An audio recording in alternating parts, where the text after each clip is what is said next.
जय हिंद दोस्तों, मैं भूपेंद्र कुमार श्रीवास्तव अपने यूट्यूब चैनल नॉलेज वर्ल्ड में आपका स्वागत करता हूं दोस्तों। आइए आज हम इतिहास के कुछ महत्वपूर्ण ट्रिकों के बारे में आपसे चर्चा करेंगे और उन्हें याद करने की कोशिश करेंगे देर ना करते हुए मैं आपको अपने बोर्ड की तरफ ले चलता हूं।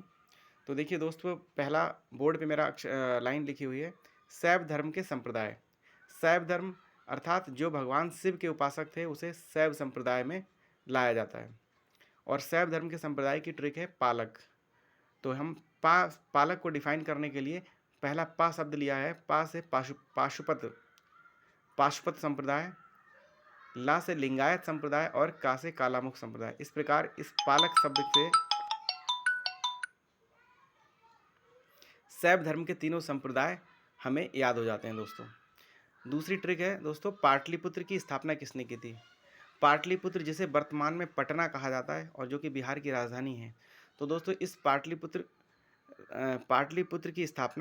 शहर की स्थापना उस समय उदयन ने की थी। इसे हम कैसे याद रखेंगे दोस्तों, पटना उठना। कई बार हम अपने देसी भाषा के शब्द उठना बैठना, पटना उठना, गाना बजाना इस तरीके से इस्तेमाल करते हैं। तो उसमें पटना उठना शब्द से हमने एक रिदम बना ली है, जिससे पटना अर्थात पाटलिपुत्र की स्थापना उदयन नामक शासक ने की थी। ये उदयन नामक शासक जो था ये हर्यक वंश का राजा था।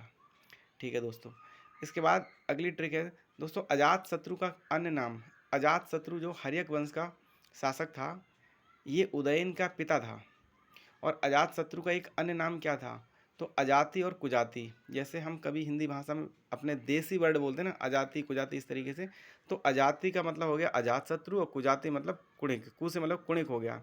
अच्छा, इसको हम हिंदी भाषा में कुजाति इसलिए भी बोलेंगे या क्योंकि इसने अपने पिता बिंबिसार की हत्या करके ये स्वयं शासक बन गया था। इस प्रकार इसको इतिहास में पितृहंता भी कहा जाता है और ये मतलब कुणिक नाम से भी जाना जाता है। इस प्रकार अजातशत्रु का अन्य नाम कुणिक भी है। इसके बाद हम आते हैं सातवाहन वंश पे। सातवाहन वंश क्या था, तो सातवाहन वंश में जो सत्ता थी वो मात्र सत्तात्मक थी।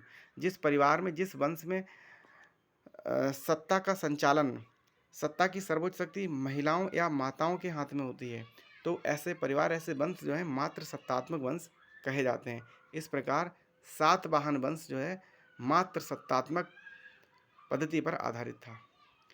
इसके बाद अगली दोस्तों ट्रिक आती है कि नरकेसरी की उपाधि किस राजा ने धारण की थी। इतिहास में नरकेसरी नाम का एक महान शासक हुआ है और इसने हम विजन ट्रिक के माध्यम से याद रखेंगे कि विजयालय ने नरकेसरी की उपाधि धारण की थी।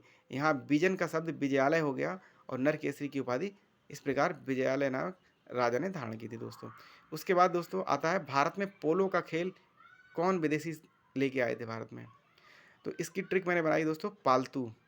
पाल से हो गया दोस्तों पोलो, पोलो का खेल, और तू से मतलब हो गया तुर्क शासक। अर्थात तुर्क शासक जो थे, तुर्क शासकों द्वारा ये पोलो का खेल भारत में लाया गया था। और इसी पोलो का खेल खेलते समय तुर्की शासक कुतुबुद्दीन की मृत्यु हो गई थी। अर्थात पोलो खेलते समय कुतुबुद्दीन घोड़े से गिरकर उसकी मृत्यु हो गई थी। ये वही पोलो का खेल था और ये तुर्क शासक द्वारा भारत लाया गया था। इस प्रकार ये 6 ट्रिक्स दोस्तों मैंने आपके सामने पेश की हैं। उम्मीद है आपको अच्छी लगी होंगी।